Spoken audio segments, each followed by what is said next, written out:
सुनिए मंत्री जी, यूपी में 2027 के लिए सियासी बिसात बिछाने की तैयारियां तेज हो गई हैं। इसमें यूपी के दर्जा प्राप्त मंत्री रघुराज सिंह के विवादित बयान ने आग में घी का काम कर दिया है। रघुराज सिंह ने अलीगढ़ मुस्लिम यूनिवर्सिटी और मस्जिद मदरसों पर ऐसा भड़काऊ बयान दिया जिसने सियासी तूफान खड़ा कर दिया है। देखिए मदरसे, मस्जिद और एएमयू, रघुराज सिंह आखिर क्यों हुए बेकाबू।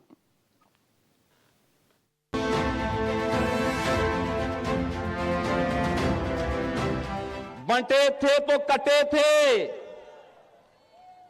बटेंगे नहीं तो कटेंगे नहीं, एक रहेंगे तो सेफ भी रहेंगे। उत्तर प्रदेश में दंगा कराने का काम किसी ने किया तो भारतीय जनता पार्टी के नेता उसमें शामिल थे।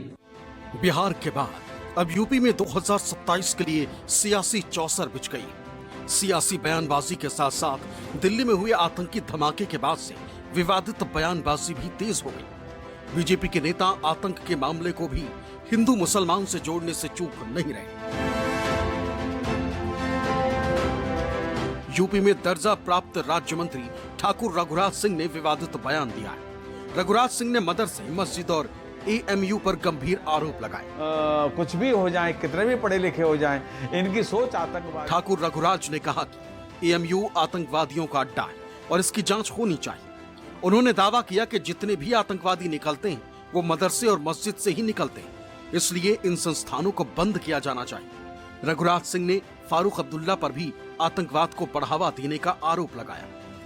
जितने भी आतंकवादी निकले हैं आज तक भी मदरसों से या फिर मस्जिद से, इसलिए ये मदरसे और मस्जिद दोनों ही तत्काल बंद देश में कर देने चाहिए, जिससे कि आतंकवादियों का सांप के फन की तरह सिर कुचल दिया जाए। क्योंकि ये किसी भी भारत के किसी भी मौलवी ने, किसी भी मुल्ला ने उसका विरोध अभी तक नहीं किया।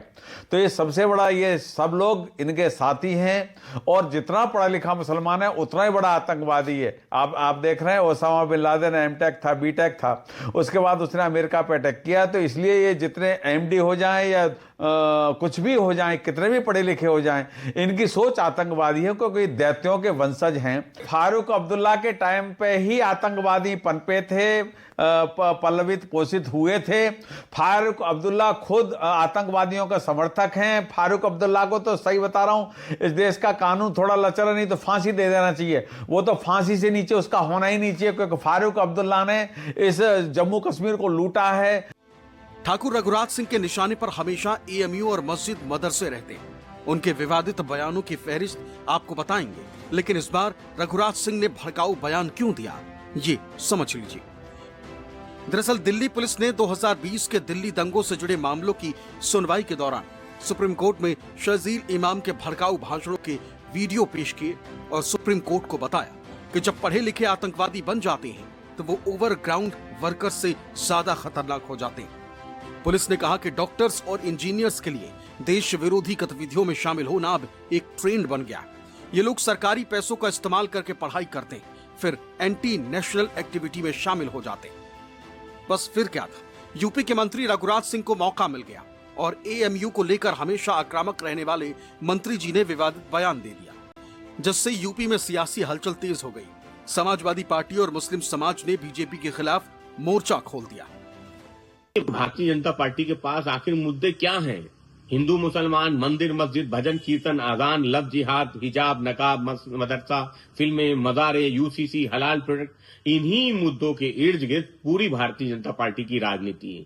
भारतीय जनता पार्टी में होड़ लगी हुई है कि कैसे हम अल्पसंख्यकों के खिलाफ कोई बड़ा बयान दे दें, कोई नफरती बयान दे दें। मसाजिद और मदारिस के जिम्मेदारान का मुल्क की आज़ादी में हमेशा बहुत पॉजिटिव और अहम रोल और किरदार रहा है, और ये बड़ी इबादतगाहें हैं और तालीमी इदारे हैं जहाँ सिर्फ अल्लाह की मसाजिद में इबादत होती है, और मदारिस में कुरान और हदीस और वेरियस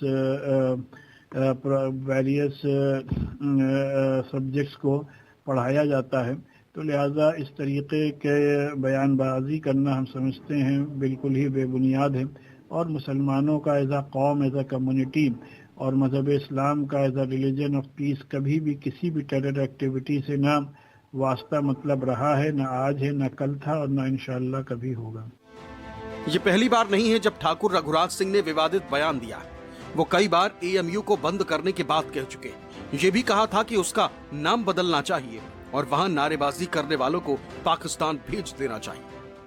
अल्लाहू अकबर के नारे लगाना मस्जिद में लगाएं, ठीक है, कोई बात नहीं, अपने घर पे लगाएं, ठीक है, कोई बात नहीं है, परंतु ये राष्ट्रीय पर्व है, राष्ट्रीय त्योहार है इस देश का, सरकारी त्योहार है 26 जनवरी 15 अगस्त। इस दिन अगर झंडे के नीचे ऐसे शब्दों का उपयोग किया जाए तो आप आतंकवादी हैं, क्योंकि मन्नान बानी भी यहीं से पैदा हुआ है।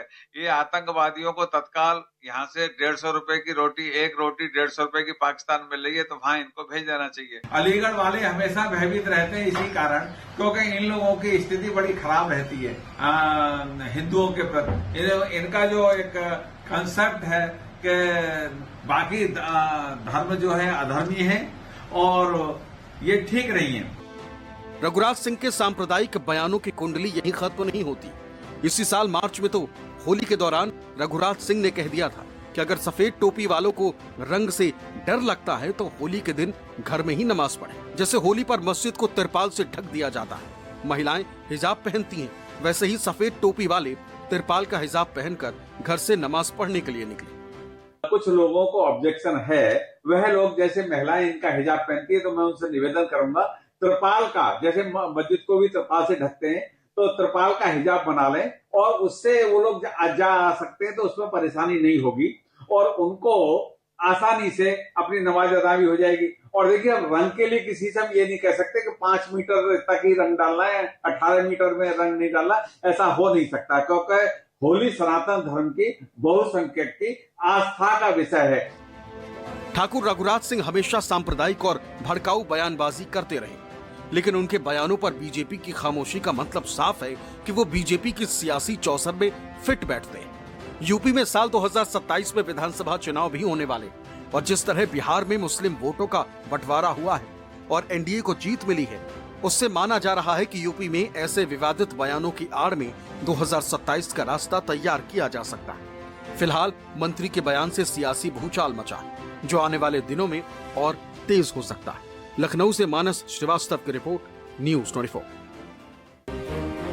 दिल्ली में जो ब्लास्ट हुआ और व्हाइट कॉलर घेरे में आया, जितनी भी निंदा और गलत कहा जाए उतना कम है।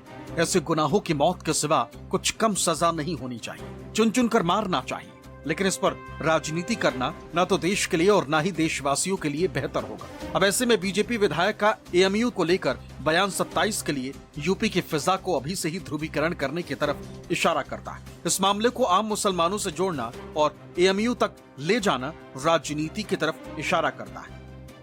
एक अनडेटेड वीडियो है जिसमें जो दिल्ली ब्लास्ट का एक्यूज है वो अपने इस वीडियो में कह रहा है कि ये सुसाइड बॉम्बिंग मार्टियरडम, अंग्रेजी का लफ्ज माने शहीद का दर्जा मिलता है, और दूसरा उसने कहा कि मिसअंडरस्टूड, गलत फहमी। हमारा मानना यह है कि ये जुर्म है, कानूनन सबसे बड़ा संगीन जुर्म है। देश के कानून के खिलाफ किसी की जान लेना, ये दहशतगर्दी की बेहतरीन मिसाल है, इनकी हैवानियत की मिसाल है, और ये कोई शहादत नहीं है, ना इसमें कोई गलत फहमी है। ये इस्लाम इस तरह की हरकतों को हराम करार देता है, और जितने भी इस्लामिक मकतब फ़िक्र के जिम्मेदार हैं, उलमा हैं, सब आपको ये कहेंगे कि ये संगीन जुर्म है और हम इसकी मजम्मत करते हैं। चाहे मुसलमान पढ़ा लिखा हो या ज़्यादा पढ़ा लिखा हो या कम पढ़ा लिखा हो, कभी भी मुसलमान की हैसियत से किसी भी टेरर एक्टिविटी में मुलव्विस नहीं होता है। और जो लोग इसमें मुलव्विस हैं ये उनके अपना पर्सनल लेवल पे मामलात हैं। इस तरीके से बहुत से लोग क्राइम दूसरे किस्म के करते हैं और उनका ताल्लुक़ मुख्तलिफ मज़ाहिब से होता है। इसका ये मतलब नहीं होता है कि उनके उस क्रिमिनल एक्टिविटी को उनके उस मजहब से जोड़ा जाए। आपको बता दें कि अलीगढ़ पश्चिमी यूपी में आता है। पश्चिमी यूपी में मुसलमानों की अच्छी खासी आबादी और चुनाव में इसका प्रभाव होता है। यहाँ करीब 26% मुस्लिम आबादी, जो पूरे उत्तर प्रदेश की तुलना में काफी ज्यादा है। जाहिर है 27 के बिसात अभी से बिछने लगी तो बयानबाजी भी इसी फिजा को गरमाने के लिए। 27 में यूपी में चुनाव है और अभी से उसकी जमीन को गरमाया जाने लगा। क्या मुद्दे होंगे, उसकी स्क्रिप्ट लिखी जाने लगी। Bureau report, news 24।